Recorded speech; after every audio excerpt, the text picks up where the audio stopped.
Hello, everybody. Welcome back here in Milan, the beautiful Milan, with the interview of Mr. Jack Simpson. Thank you, guys. So, Jack, the first emotions are a little bit away. Yes, feels good. Feels good to be done. It's a stressful few months leading up to this, and this is the pinnacle of it all. So, yeah, super stoked to have made it this far and see how we go from here. I've seen it 3 times now. So yeah. I saw it in the first one, semis, and now I'm always on that side looking at you, and I'm like, oh, okay. I have to go somewhere else. I have to think, okay, meetings tomorrow at 10 o'clock. Yeah. Well done. It was a. Thank you. Would you like to introduce this beautiful team here? I would love to. So this is Matt Crowley, my roaster and coach. Matt helps me design a lot of this routine, and is a big part of it as well. And yeah, just to add on this as well, I think, you know, we see the top 6 on the screen all the time, but there's so much more that a lot of other people do as well that don't get the spotlight as much. So these are the beautiful people that are helping me get here, because without them it's not possible. So, and Matt spends just as much time on this as I do. So big thank you to Matt. Jamison Savage, of course, he produced the coffee that I served for the espresso course.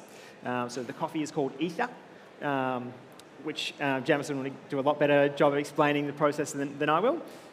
Dave, also my coach and boss as well.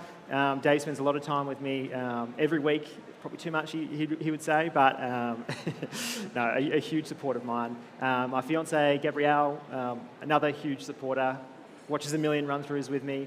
Thank you so much. And I've got Jonathan and Alejandra here as well from Finca Zaza. And yeah, they were my inspiration to compete this year.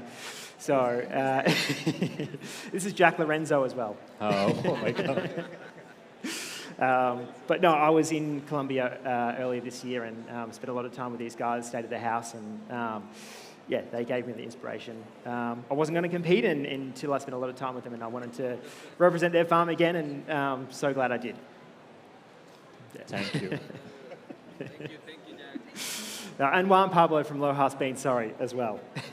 So, is it possible that you make some coffee for us? I'd love to. Let's do it. Matt, how do you feel? Glad that it's...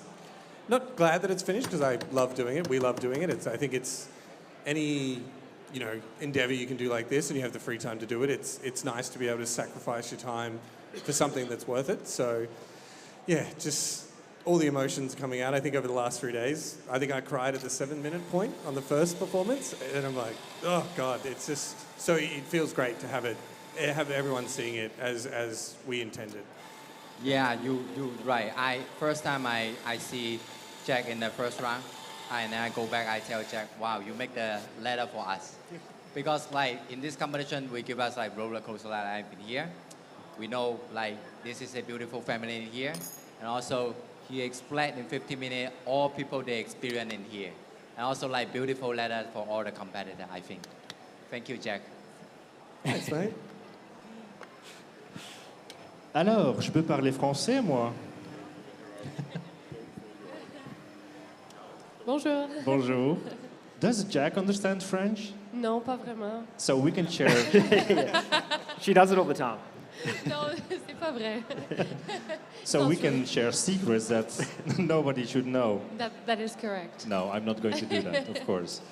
How is it to be involved also as a family member? Yes. Because, okay, he told that it was a little difficult year, but now he's on top again. How do you support that, and how do you help him in that? I think to be a barista competitor, you have to be like a certain type of crazy person.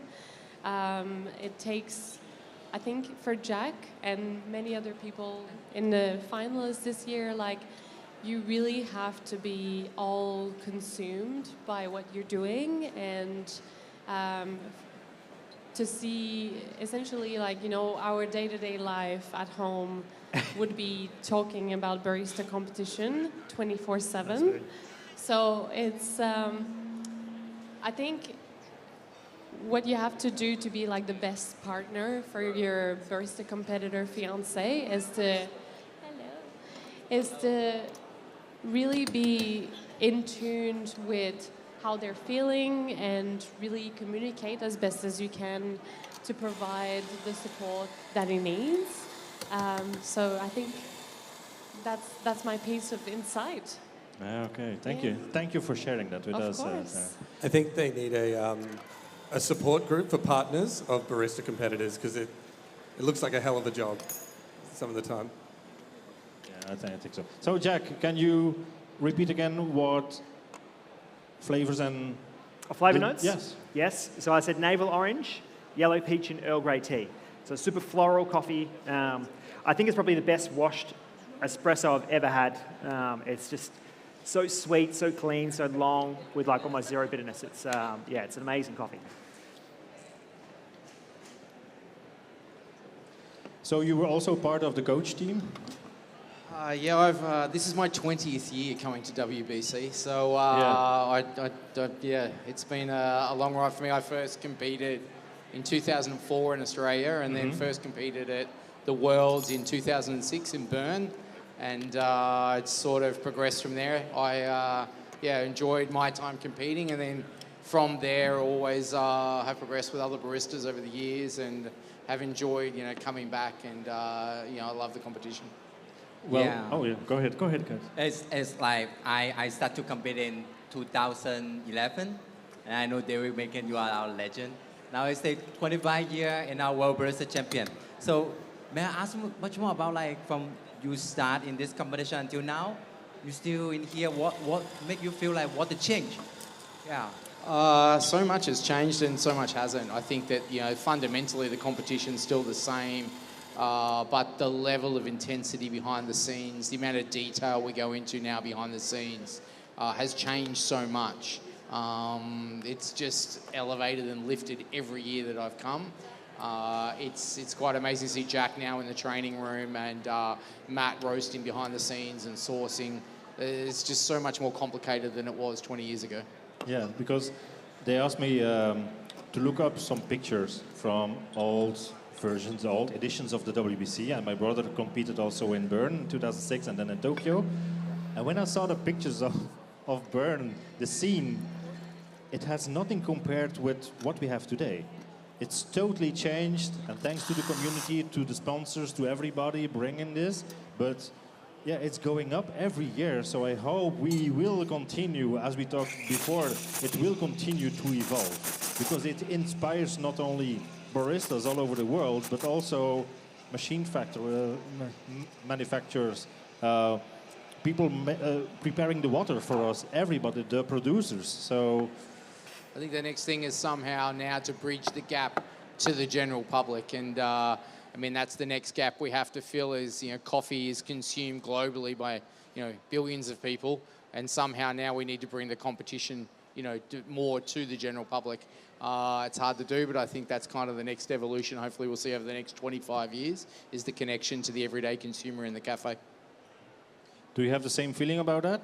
Oh, I couldn't agree more. And it's exciting time to be in coffee, for sure. Specialty is taking on a whole new life. And I would echo these sentiments 100%. I think that it's time to embrace the retail level with coffees of this caliber. Make it fun, make it interesting, make it approachable. So that's kind of the next horizon. So very exciting. Talking about the coffee, Jameson, like this coffee really amazing. It's a sweet, I got much more like sweet orange. It's really like showcase the sweetness of citrus character like geisha. Can you tell me much more about this coffee? Sure, we can start with what is this coffee? This coffee is called Ether, and it's actually, I refer to it as a hybrid. So this coffee starts out as a natural argon macerated geisha with a washed finish. So you get an incredible palette of flavor with this coffee, because starting out as a natural, you're going to get a lot of those fruit-forward notes, a lot of stone fruits. What I'm noticing so much about this coffee is the structure, the acidity is just mind-blowing, and the aromatics are quite impressive. So I built this coffee for Jack.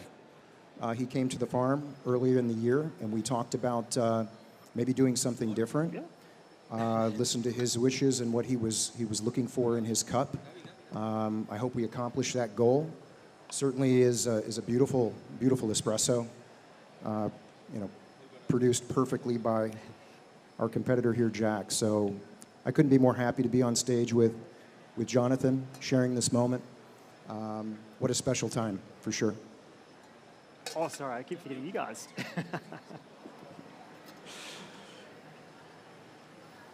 What? Jonathan, how's the coffee? Like, wow. ¿Cómo está el café? No, hermoso, hermoso. Thank you. Yeah. Más que cómo está el café es todo lo que hay detrás de procesar, de trabajar, todo lo que hay en finca. Todo empieza desde Grecia, que conocí a Jack en el primer mundial. Lo conocimos y nos dimos la hermosa, la calidad de persona que es, y desde ahí empezó todo. So more than the coffee, he wants to express his feelings about what producing the coffee means to him, and what the powerful connection he developed with Jack back in Athens, and getting to know the beautiful person Jack is. I think everybody saw that today in this presentation. So, back to the coach. I coach my brother, so sometimes the coach has more stress than the competitor. Same for you? This is the third year with Yep. Jack, and we do spend a lot of time together at work. We go to the gym together, then we train together, then we go back to the gym. So it almost feels, Yeah. it almost feels like a second relationship for myself.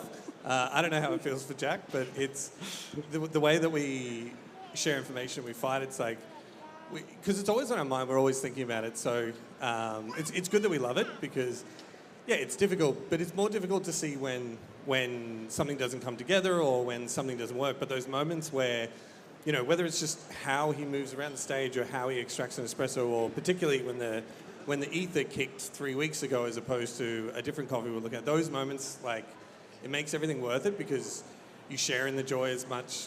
Like, I'm not on the stage, but I feel every part of it with him. So yes, there's a lot of negatives, there's a lot of fighting, there's a lot of disagreements, but when it all comes together, it's completely worth it. And we wouldn't have done it 3 years in a row if we didn't love it. Yeah, it's true. And as a boss, you're the boss, right? Yeah, okay. So I pay the bills, yes. you pay the bills. Okay. So as a company owner,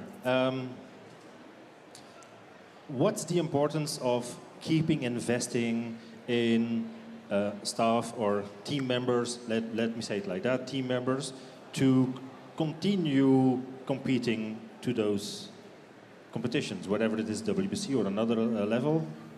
I'll tell you at 11 o'clock tomorrow. No, For I'm example? joking. Yeah, but no, we've invested over the years in a number of different staff that compete in the competition.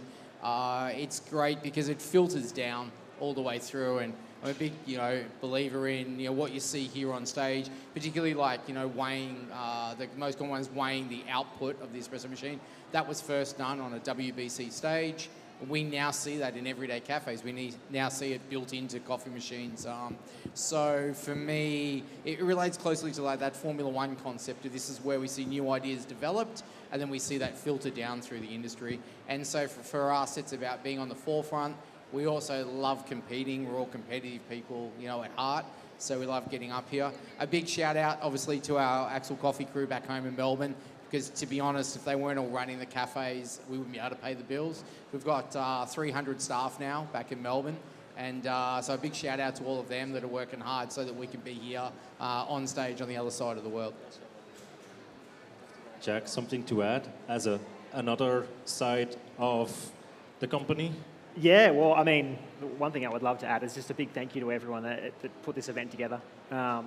Sponsors, judges, volunteers, like all the other competitors. Like, it's been such an awesome experience, and I'm so grateful to have 3 opportunities to be in the finals, and I don't take that for granted at all. And these amazing people in front of me, that's why I do it, so I can have these moments and have these friendships that I develop along the way as well. So it's such an amazing competition, and I'm so thankful for it.